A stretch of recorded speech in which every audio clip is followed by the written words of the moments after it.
But with me now to debate these issues are Dave Smith, host of Part of the Problem, and Major Doron Spielman, the IDF spokesman and author of When the Stones Speak. Well, welcome to both of you. Dave Smith, straight off the top, how much credit do you give Donald Trump for actually getting the hostages released?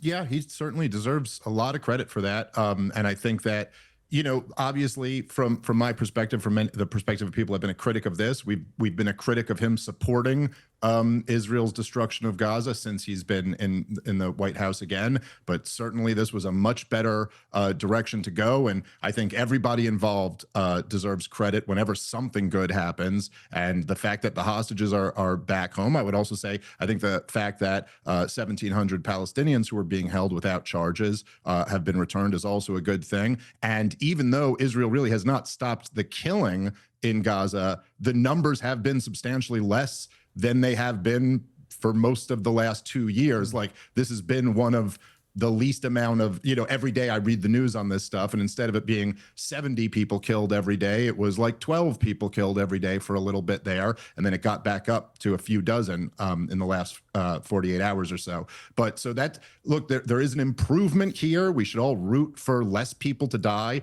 and less innocent people to be held in captivity. However, I think you kind of already addressed this with your question. We're in a very precarious position here. It seems very unclear what's going to happen next, and that I'm not optimistic. Doron Spielman, J.D. Vance is in Israel right now, and the Vice President said, I feel very optimistic. Can I say with 100% certainty it's going to work? No, but you don't do difficult things by only doing what's 100% certain. You do difficult things by trying. When asked what is the ultimate leadership in Gaza, he said, I don't know. And he said the US will not set a deadline for Hamas disarmament. And he also ruled out the use of any US troops in Gaza. So some clarity there, I think, over what Donald Trump had said when he used the word we, which he clearly didn't actually mean American troops on the ground. You know, the big concern that people have is that you've got a bunch of rebels now swarming around Gaza, Hamas trying to control them, succeeding and failing in equal measure. And there's a bit of chaos there. And in the crossfire are IDF, and you're seeing some IDF soldiers being killed. And then Israel is reacting with force and killing a lot of Palestinians. So this ceasefire has not actually been a complete ceasefire already. And the fear is that it won't take a lot to send the Israeli forces back into full action, not least because you have people like Ben-Gvir and Smotrich in the government who are urging them to do exactly that right now. So, I mean, how confident are you that this, as J.D. Vance says, you know, it's not 100%, obviously, but are you as optimistic as he is that this ceasefire will lead to a lasting peace? Good to see you, Piers. I actually think here I would more side on the side of Donald Trump. Again, we're hearing two voices. I don't know if they're coordinated or not coming out of the White House. They both, to some degree, reflect reality. There is promise that this is moving forward. There has been less fighting. We've seen that Hamas has been slowly handing over the bodies of dead Israelis. It's a miracle that they brought home the 20 hostages. But the reality here is you're dealing with an unpredictable terror organization called Hamas that has a goal to still destroy Israel. And that is why, again, if you look at the first point at this plan, and especially the point we're looking at now, Hamas, as a condition of this deal, has to demilitarize and be eradicated from the Gaza Strip by either requesting amnesty, turning in their weapons, or leaving the Gaza Strip. And what gives some real bite to this deal is the fact that President Trump, the head of the strongest country in the entire world, is making guarantees. Now, how exactly he's going to go about doing this, we don't know in Israel. What I can tell you is that 53% of Gaza is controlled by Israel. We know the enemy. We understand the enemy's tactics. The enemy just killed, as you mentioned, 2 of our soldiers in violation of this treaty. What Dave said, that the killing is going on, of course, the killing, we're not randomly killing anybody. We're trying to kill Hamas terrorists. And when there's an action that Hamas is approaching Israelis, as we know, unfortunately, sometimes civilians are in that area because that's how Hamas works. But you're looking at a deal with Hamas. There's 2 sides to the deal. When Hamas is one of the sides of the deal, there's no guarantee until they're gone, Piers.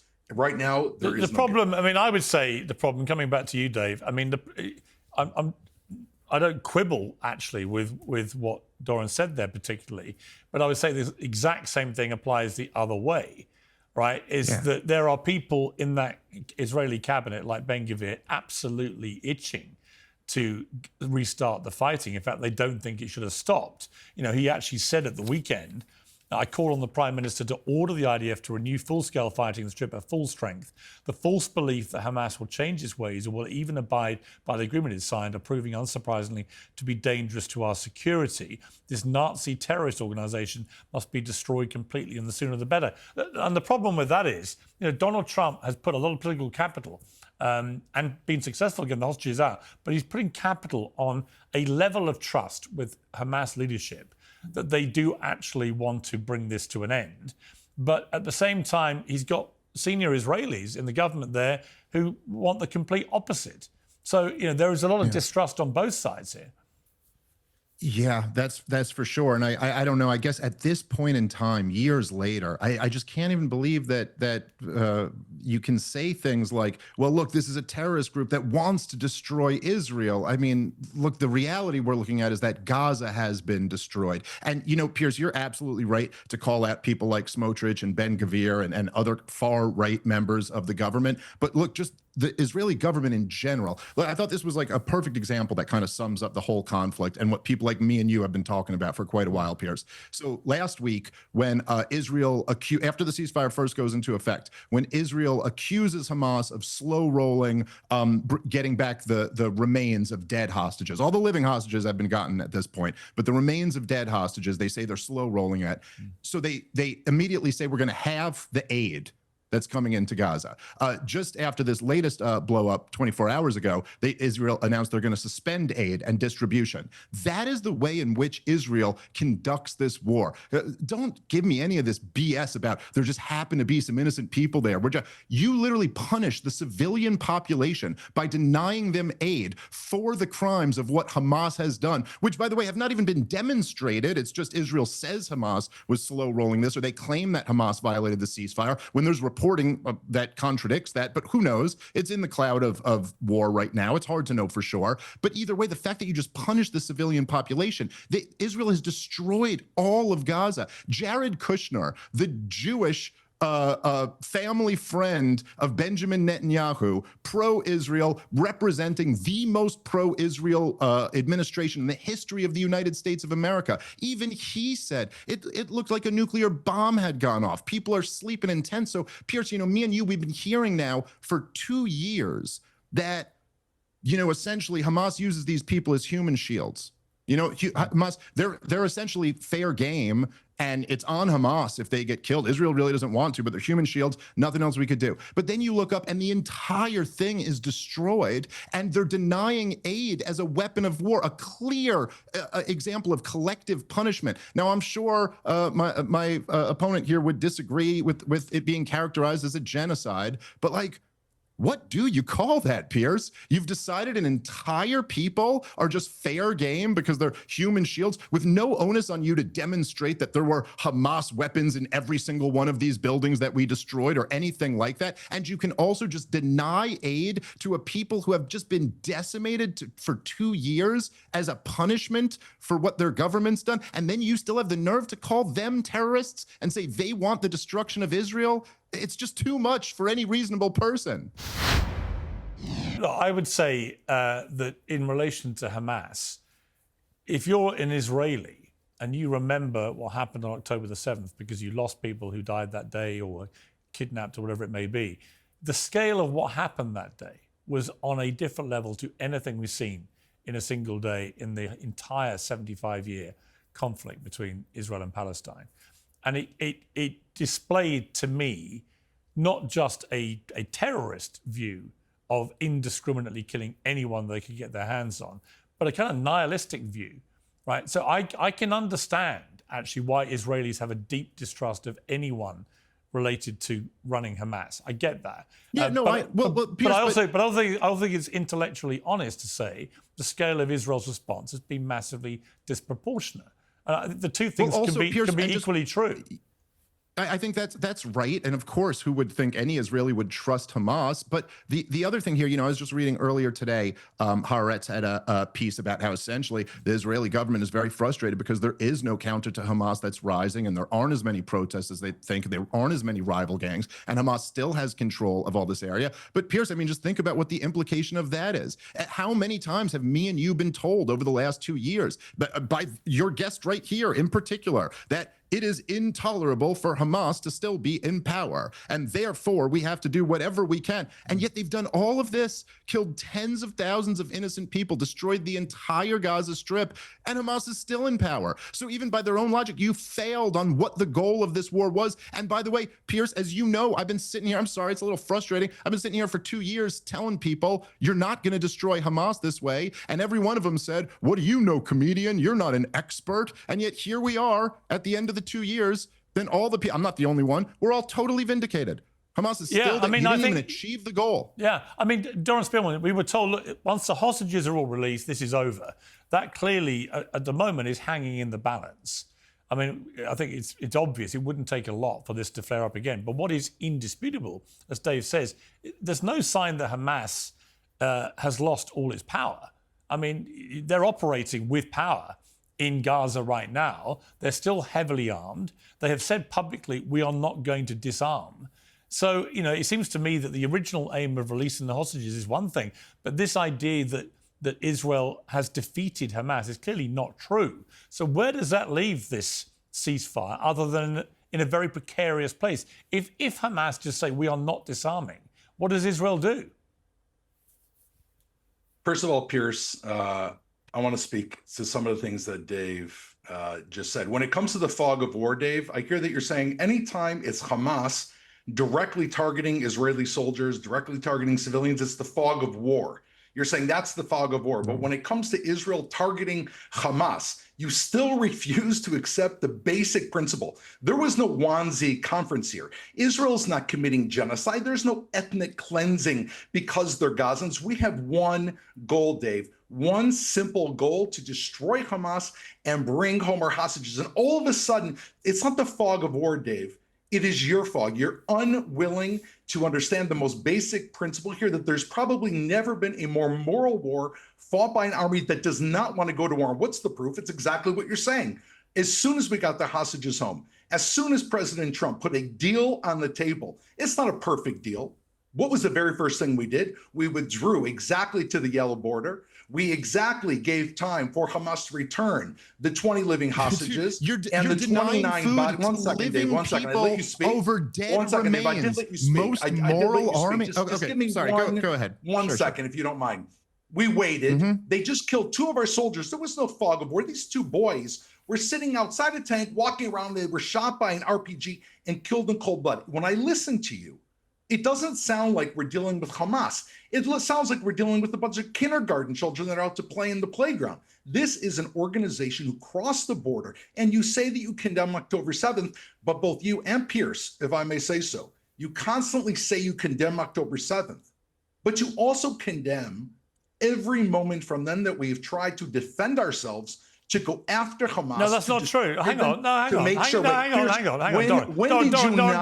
Doron, you can't say that about me. I'm sorry. For many, many, many months, after this started, I repeatedly was attacked actually by pro-Palestinians because they felt that I was giving too much license for Israel to exercise its right to defend itself, which I felt was a duty, a moral duty to its people, because Hamas had said we're going to keep trying to do this. And they had an absolute right to defend themselves. Do we not have a moral duty now, Piers? My criticism of the Israeli government and its strategy really became a lot more critical this year, at the start of this year, when I began to see that it was not achieving its goals. It wasn't getting Hamas destroyed. It wasn't actually getting the hostages released. It was leading to what I think are going to end up being categorized as war crimes, like the 3-month blockade.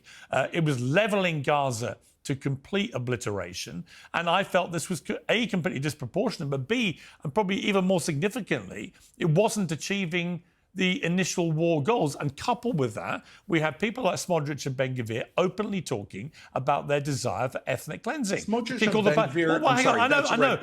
That's a red herring. Hang on. All the Israeli Prime guests, Minister Netanyahu runs the government. all the Israeli guests I have on always say you should ignore two senior members of the Israeli government. And I'm sorry, it's a bit like people saying, it's a bit like people saying in Britain with the British government, just ignore what the Chancellor says, ignore what the Foreign Secretary they're not says. The Chancellor. They have no power. These people are senior members of the government. They have an influence over Netanyahu. No because question. It's a democracy. But if they have an influence, Piers, then how is it? You're saying both things and they're opposites. If they have influence, we just said that Prime Minister Netanyahu agreed to an imperfect deal presented by President Trump, even though Ben-Gvir and Smotrich and many people in Israel, including myself, including you, as we opened up, I think even including Dave, saying, what does it mean we're not winning? It means that this is not a great deal. We don't see Hamas completely obliterated. I agree with you. I agree with Dave. Hamas is still in Gaza. How did that happen? Because Prime Minister Netanyahu is betting on President Trump. So am I. President Trump just announced that he sees Arab allies that also say they're going to go into Gaza and teach Hamas a lesson if they don't straighten out. What are we to do but rely on the word of the most powerful man in the entire world? And I'm hoping that that man is going to find a way to dismantle and destroy Hamas. It is point number 1 and point number 9 in the deal that we signed. And if he goes and does it, we'll have achieved 2 goals. We got our hostages home. Many of them are dead because Hamas are cruel bastards. Most of them are alive. And if we can continue the goal of wiping Hamas out of Gaza, we can rebuild Gaza. But it's these conversations when, no, you're killing, you can't kill, you can't fight back. If we listen to these, Piers, I would have raised the white flag. We would have raised the white flag. 2 years ago, Hamas would be fully in charge of Gaza and all of our hostages would still be there. This has been incredibly successful, but no, it's not perfect. The fact that it's not perfect does not mean that we have not achieved an enormous amount and that we cannot win. Victory, it sounds like an ancient word, is in our grasp. It depends on President Trump if he's willing to go the extra mile. All right, Dave Smith, I want to read what Trump posted on Truth Social. Numerous of our now great allies in the Middle East and areas surrounding the Middle East have explicitly and strongly, with great enthusiasm, informed me that they would welcome the opportunity at my request to go into Gaza with a heavy force and straighten out Hamas if Hamas continues to act badly in violation of their agreement with us. The love and spirit for the Middle East has not been seen like this in 1,000 years. It's a beautiful thing to behold. I told these countries and Israel, not yet. There is still hope that Hamas will do what is right. If they do not, an end to Hamas will be fast, furious, and brutal. I would like to thank all of those countries that called to help. Also, I'd like to thank the great and powerful country of Indonesia and its wonderful leader for all the help they have shown and given to the Middle East and to USA, to everyone. Thank you for your attention in this matter, President Trump. So he's coming under a lot of pressure, clearly, to potentially commit American forces to engage, it seems from this post, with Israel to finish the job with Hamas. I mean, that would be, to me, a massive and potentially extremely problematic escalation if that was to happen. Yeah, well, you certainly hope that it doesn't happen. I think that it happens quite often in American history where their presidents kind of go all in on some type of a peace deal, not a peace deal in this case, but a ceasefire. Obviously, this is it's very important to Donald Trump's political legacy and political capital that this works. And what ends up happening is, once there's signs that it's not working, it's much easier to publicly blame the Palestinians than it is to publicly blame the Israelis. There's just much less of a political price tag. Gaza does not have a lobby and a bunch of billionaires and a bunch of influence in our country, and Israel does. And I'm sorry, but anyone can go listen to them for themselves to the 60 Minutes interview with Jared Kushner and with Witkoff. Again, these are two representatives of the most pro-Israel government in the history of the United States of America, and they are both saying Israel was out of control. Israel had to be brought to the table. Israel was doing things that weren't in their long-term interests, says Jared Kushner. Yeah. And they both also said a very interesting detail, that all of the intelligence that they were getting was saying that Hamas didn't want to do a deal, but as soon as they approached them with this deal, Hamas was very enthusiastic about getting it done. And by the way, that is very consistent with reporting that's been done by Jeremy Scahill and Ryan Grimm. You know, like some of these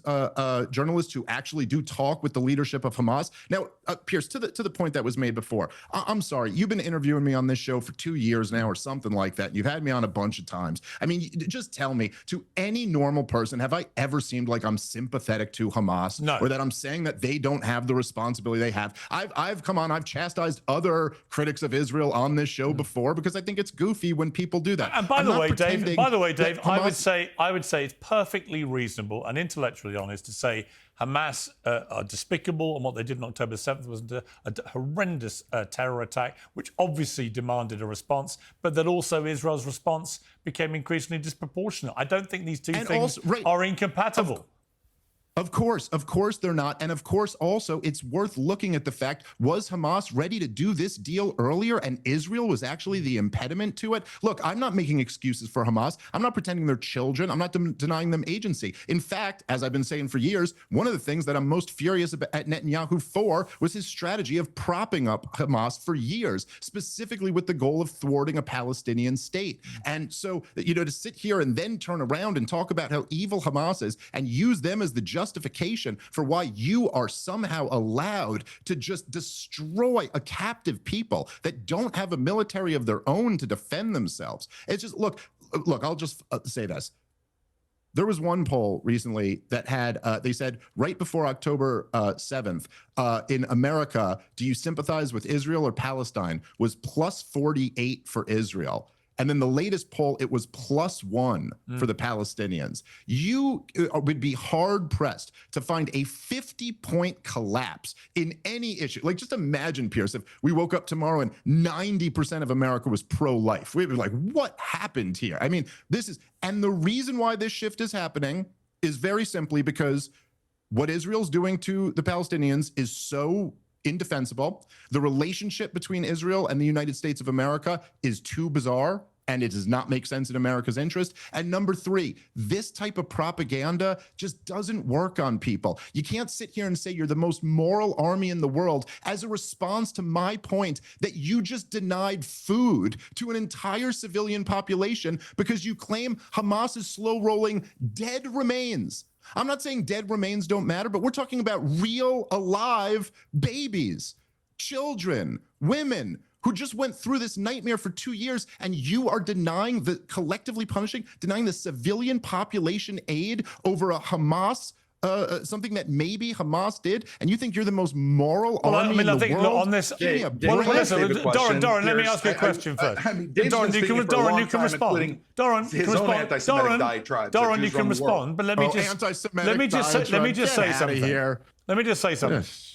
Doron, I would say this. What was noticeable in the Jared Kushner interview you're talking about with Witkoff as well, that they made it clear the tipping point for American intervention to rein in Israel was the completely senseless attack on Doha, on the Hamas negotiators who were considering the latest plan to bring this to an end, which ended up killing no Hamas negotiators, which in itself I think would have been an appalling thing to do at that time when people were trying to bring peace, but actually ended up killing a bunch of people unconnected, including one of the Qatari security service people. And that was a tipping point because Donald Trump, I was there in Qatar earlier this year, the state dinner by the emir for Trump. They're very close. They go back a long way.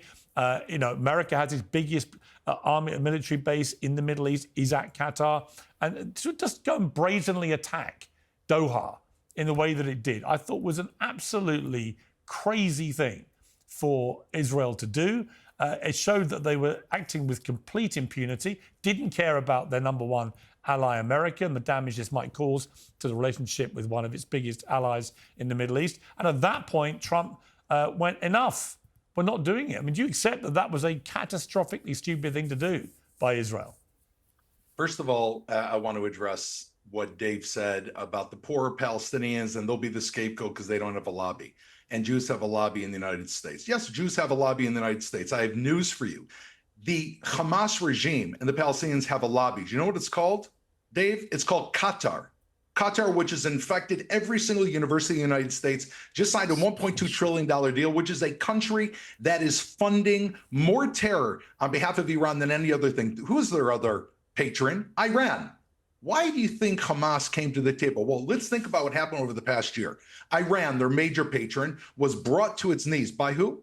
By Israel. The U.S. flew in and put the cherry on the very top of the sundae. We fought Iran for 11.5 days and completely eliminated the mask of Iran. Hezbollah, their other northern enemy, completely annihilated. I think they probably, if we don't move forward, we'll be able to resuscitate, but they're out of the picture. Syria no longer exists, and Hamas has been eliminated. 3 levels of their leadership has been eliminated. 3 more months of fighting would take them out of the picture. The very thing that you're saying, their very support network is gone. And if you ask me, Piers, the strike on Qatar, I'm not a member of the government, I'm not a member of the security cabinet.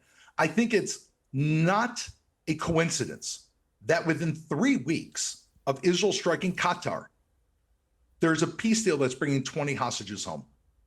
Now, you might think that the U.S. had no idea. I think that's completely... You think the U.S. had no idea. I think that is completely... Sorry, Doron. Doron, I've got to be honest. I think that's a ridiculous nonsense. I think that's a ridiculous thing to say. Why should we apologize for striking this is why you're losing. Regime that is... Wait, I'm going to understand something. Pierce, you said you were at the state dinner. This is exactly why. This is a regime... This is exactly why. I'm sorry, Dave. Yeah.